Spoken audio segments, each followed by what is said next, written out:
आज दुनिया के 24 मुल्कों ने कश्मीर की नई तस्वीर देखी। 370 मुक्त कश्मीर कितना बदला, ये कश्मीर में घूम घूम कर जाना और उनके मुंह से वाह ही निकला। कश्मीर पर जितना भी दुष्प्रचार किया गया, जितनी अफवाहें फैलाई गई, एजेंडा चलाया गया, उसका जवाब आज पाकिस्तान समेत पूरी दुनिया को मिल गया।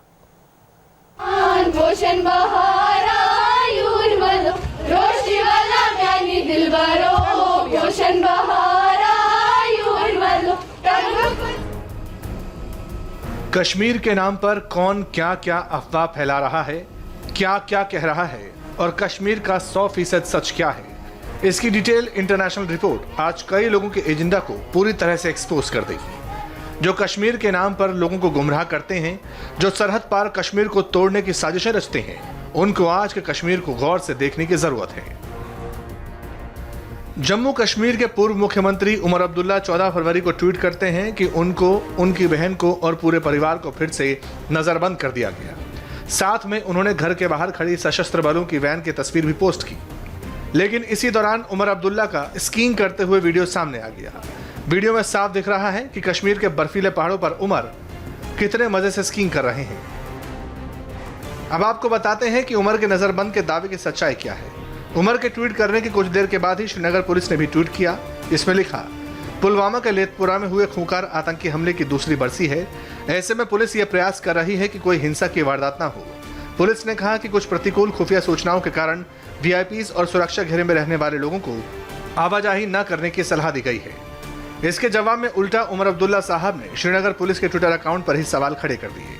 अगर उमर अब्दुल्ला अपना स्कीइंग करते हुए वीडियो पोस्ट करते, कश्मीर की शांति और विकास की तस्वीरें दिखाते तो ज्यादा अच्छा होता।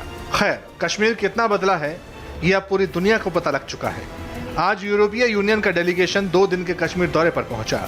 एयरपोर्ट पर उनका भव्य स्वागत हुआ। हम इस वक्त श्रीनगर एयरपोर्ट पे मौजूद है। 20 मेंबर्स का यूरोपियन यूनियन डेलीगेशन जो है आज से 2 रोज़ा दौरे कश्मीर पर पहुंच चुका है। तस्वीरें आप देख सकते हैं। ये यूरोपियन यूनियन का 20 मेंबर्स का डेलीगेशन है जो एयरपोर्ट से निकलकर अब सीधा जो है बारामूला के मागम डिग्री कॉलेज जाएंगे, जहां पर वो स्टूडेंट्स से जो है मुलाकात करेंगे और उसके बाद ये डेलीगेशन जो है श्रीनगर के ललित होटल में सबसे पहले हाल ही में जो सक्सेसफुल डीडीसी चुनाव हुए हैं, डीडीसी चुनावों के मेंबर्स से जो है एक मुलाकात करेंगे और साथ ही साथ बीडीसी जो चेयरमैन हैं उनसे भी मुलाकात होगी। और इस पूरे 2 दिन के दौरे पर ये डेलीगेशन जो है हजरत बल दरगाह का भी दौरा करेंगे। तो आर्टिकल 370 हटाए जाने के बाद ये तीसरा डेलीगेशन जो है कश्मीर पहुंच चुका है। खासकर हाल ही में जो डीडीसी चुनाव हुए हैं जिसमें काफ़ी अक्सरियत में लोगों ने हिस्सा लिया है, सक्सेसफुल चुनाव रहे हैं।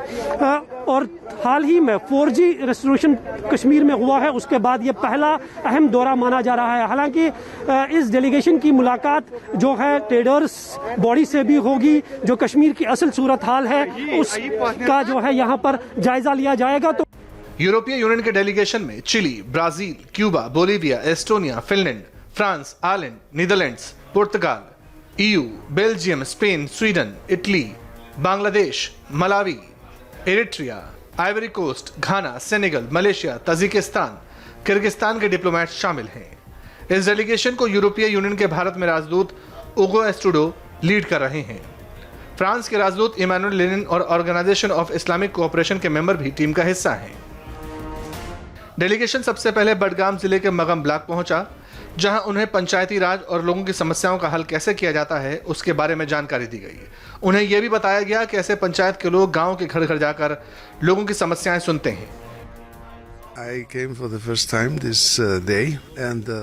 मैं पहली बार यहाँ आया हूँ और मैं यहाँ आकर सरकार से काफी खुश हूँ। यहाँ पर पिछले साल जो कुछ हुआ उससे यहाँ पर लोकतंत्र आ गया है। हमें जो नजर आया, यहाँ पर लोकल लेवल पर लोग राजनीति में काफी आगे बढ़ रहे हैं।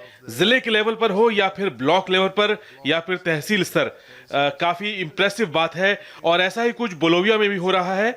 अगले महीने हमें वहां चुनाव करवाने हैं। We have to have elections next March. जहाँ तक हमारे सिस्टम का ताल्लुक है, पंचायती राज के हवाले से ही उन्होंने हमारे साथ बातें की। हमने इनको यही बताया कि जो डेवलपमेंट है तो हमारे इस प्रोग्राम से हम चाहते हैं कि जो हमारा एजेंडा है इस रूरल डेवलपमेंट के हवाले से देहाती तरक्की हो, उसमें मतलब चूँकि ये हमारा ज़िले बड़गांव बहुत ही पसमानदा है, यहाँ रोटी कपड़ा और मकान, सड़क, बिजली और पानी के हवाले से हम डेवलपमेंट करना चाहते हैं। तो वही हमने जो हमारा जो रूरल डेवलपमेंट है जिसकी वसातत से मैं यहाँ चेयरपर्सन बना हूँ, तो उनके साथ हमारा यही डिस्कस हुआ कि इस हवाले से उन्होंने कहा कि प्रोजेक्ट्स क्या हैं यहाँ पर, फैक्ट्रीज़ क्या हैं यहाँ पर, इंडस्ट्रीज़ क्या हैं, तो उस हवाले से हमने उनको वाकिफ़ कराया कि इसके बाद 20 सदस्यों वाला ये डेलीगेशन ललित होटल पहुंचा। डेलीगेशन जो 2 रोज़ा जम्मू कश्मीर के दौरे पर है, मागम से अब सीधा जो है ललित होटल पहुंच चुके हैं। तस्वीरें आप देख सकते हैं, ये उनका काफिला है जो होटल ललित ग्रीन में पहुंच चुके हैं। 2 रोज़ा दौरे के दौरान ये डेलीगेशन जो है डीडीसी और बीडीसी मेंबर्स के अलावा ट्रेडर्स, बॉडी और जर्नलिस्टों से भी मुलाकात करेंगे। दरअसल आर्टिकल 370 हटाए जाने के बाद यह अब तक तीसरा यूरोपियन यूनियन डेलीगेशन है जो कश्मीर के दौरे पर है, लेकिन ये दौरा जो है काफ़ी अहम माना जा रहा है क्योंकि हाल ही में जो डीडीसी चुनाव जम्मू कश्मीर में हुए हैं जिसमें भारी तादाद में लोगों ने अपने वोट का इस्तेमाल करके डीडीसी मेंबरों को चुना था, और हाल ही में 4G की जो बहाली हुई थी उसके बाद ये पहला ऐसा दौरा है। और ये डेलीगेशन जो है कश्मीर में जिन लोगों से बात करेंगे, यहाँ की जो असल सिचुएशन है उसको जानने की कोशिश की जाएगी और उसके बाद एक रिपोर्ट तैयार करके केंद्र सरकार को दी जाएगी कि कश्मीर में और हालातों को बेहतर बनाने के लिए किस तरह के इकदाम उठाने की ज़रूरत है। तो ये तस्वीरें आप देख सकते हैं, ये काफिला जो है बड़गाम बारामुल्ला का जो मागम इलाका है वहाँ पर डिग्री कॉलेज के स्टूडेंट्स और डीडीसी के मेंबर्स से वहाँ मुलाकात करके अब ये ललित होटल पहुँच चुका है। यहाँ पर भी अर्बन लोकल बॉडीज़ के मेंबर्स और डीडीसी के जो मेंबर्स हैं उनसे मुलाकात होगी, और साथ ही साथ ये डेलीगेशन जो है सिविल सोसाइटी के लोगों से भी मुलाकात करेंगे।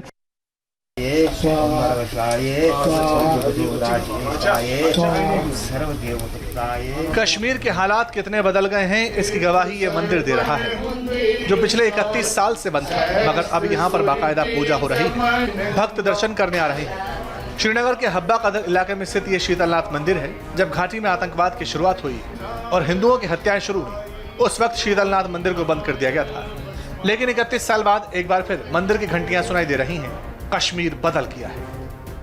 हर साल यहाँ पे ये हवन होता था, फंक्शन होते थे, बहुत सी गैदरिंग होती थी यहाँ पे, सारे लोग आते थे यहाँ, मोहल्ले के आउटसाइड, मोहल्ले से बाहर से भी आते थे ये फंक्शन अटेंड करने के लिए। तो फिर मिलिटेंसी की वजह से तो ये बंद हो गया और यहाँ पे जितने भी हिंदू रहते थे वो बाहर चले गए, तो इसको लुक आफ्टर करने वाला कोई नहीं था, तो नेचुरली ये तो बंद पड़ा था। ये जगह जो आप यहाँ पे आए हैं इसका नाम है शीतलनाथ भैरव मंदिर, और जो आप ये दाएं बाएं आप नज़र मारेंगे जितनी भी ये प्रॉपर्टी है ये सारी शीतलनाथ मंदिर की है।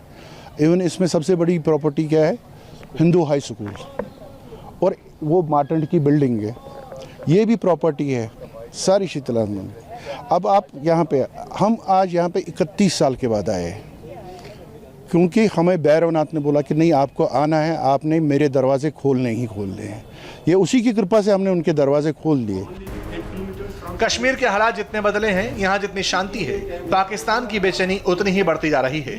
जम्मू कश्मीर से आर्टिकल 370 हटाए जाने के बाद से ये यूरोपियन डेलीगेशन का चौथा दौरा है जिसको लेकर पाकिस्तान में खासा हड़कंप मचा है। पाकिस्तान के प्राइम टाइम में तो बस यही छाया हुआ है। 20 यूरोपीय ममालिक के सफ़ीरों को, सफारतकारों को मकबूजा कश्मीर का दौरा कराने का ऐलान किया है। जायज़ा लेंगे कि आखिर भारत ने कौन सा नाटक किया है कि इतनी हिम्मत कर रहा है। भारत अब उसने फैसला किया है, पता नहीं कैसे फैसला किया है, ये तो आप ही अंदर की बात बताएंगे कि 20 यूरोपीय सफारतकारों को मकबूजा कश्मीर दिखाने का फैसला किया है। भारत की तरफ से यूरोपीय यूनियन के मकबूजा कश्मीर का जो 3 रोज़ा गाइडेड दौरा है, इसको आप किस नज़र से आप देखते हैं? आप नहीं समझते कि ये आलमी दुनिया को गुमराह करने की एक और साजिश है? तो फिर ऐसे दौरों से क्या वाकई दुनिया की कोई राय बदल सकती है? Thank you Shadia. देखिए ये एक वॉर ऑफ नैरेटिव है और हिंदुस्तान एक नैरेटिव लेके चल रहा है जहां वो दुनिया को ये तासर देना चाहता है कि वहां तो बिल्कुल अमन है अगर अमन है तो वहां 9 लाख फौज क्यों रखी हुई है? 18 मंथ से कर्फ्यू क्यों नाफिज किया हुआ है? उनका कॉन्स्टिट्यूएंट स्टेटस जो उनके असेंबली का खत्म किया हुआ है उसको बहाल क्यों नहीं करते? वहां की जो लीडरशिप है, पॉलिटिकल लीडरशिप, उनको रिहा क्यों नहीं करते? उनको जेलों में क्यों डाला हुआ है? पाकिस्तान को क्या स्ट्रैटेजी अपनानी चाहिए? पाकिस्तान एक तो जो अपना डिप्लोमेटिक मनूवर उन्होंने लॉन्च किया हुआ है वो करें, वो उसको जारी रखना है। लेकिन अब मैं समझता हूं कि चाइना की मदद से उन्हें यूनाइटेड नेशन की जनरल असेंबली में एक रेजोल्यूशन लाना चाहिए और वहां पे इंटरनेशनल ऑब्जर्वर्स और यूएन ऑब्जर्वर्स की डिप्लॉयमेंट की बात होनी चाहिए। जो न्यूट्रल ऑब्जर्वर्स हैं उनके विजिट की बात होनी चाहिए। कश्मीर में भारत का स्टैंड सही है और दुनिया भी ये मानती है, और अब तो पाकिस्तानी भी मानने लगे हैं। कश्मीर कभी भी हिंदुस्तान से अलग नहीं हो सकता। मुझे हैरत होती है कि हमारे वेस्टर्न कंट्रीज ही नहीं बल्कि हमारे ब्रादर इस्लामी मुल्क भी आप देखें, यानी ये बड़ा आसान है कि वी क्रिटिसाइज इंडिया ये कर रहा है, इंडिया कर रहा है, लेकिन ये भी तो देखिए हमारी फॉरेन पॉलिसी की मैं नाकामी तो लफ्ज़ इस्तेमाल करने की जिसात नहीं कर सकता, या जो यानी हमारा बयानिया जो इंडिया के बारे में वो इवन हमारे बरादरी इस्लामी मुल्क एक्सेप्ट नहीं करते। यानी आप जो जिस इस पर्टिकुलर वाक़े का कर रही हैं ना, वो आप यही देखें कि लास्ट सितंबर में क्या हुआ था। एक सलामती कौंसिल में रेजोल्यूशन हम पास नहीं करा सके, मजम्मती रेजोल्यूशन नहीं, यानी कि ये करारदाद इसमें रखी जाए। तो ये जो मैंने कहा ना कि नारेबाजी होगी कि हम कहें ये भारत का ये करा, भारत का खात्मा, और जो कितने भी कहें कम है। लेकिन थोड़ा इस वक्त हमें ये देखना चाहिए कि हमारे जो वज़ारत ख़ारजा के बाबू हैं जिनकी माशाल्लाह यूनाइटेड नेशन में उनको तनख्वाहें मिलती हैं, जो हमारे सफ़ीर हैं ख़ासतौर में, ये पाकिस्तान जैसे मुल्क का केस और ख़ासतौर पर कश्मीरियों का केस इतनी बुलंद आवाज़ से क्यों नहीं उठाते कि इंटरनेशनल फोरम्स में जो है वो इंडिया आइसोलेट हो। आप उल्टा हमें वो आइसोलेट कर देता है। जैसे मैंने कहा कि जब इवन ये इसराइल का इशू आया, पाकिस्तान में पसरा मातम इस बात का सबूत है कि कश्मीर में अब सब कुछ नॉर्मल होता जा रहा है। ये नए कश्मीर की नई तस्वीर है जो पूरे हिंदुस्तान को सुकून देती है।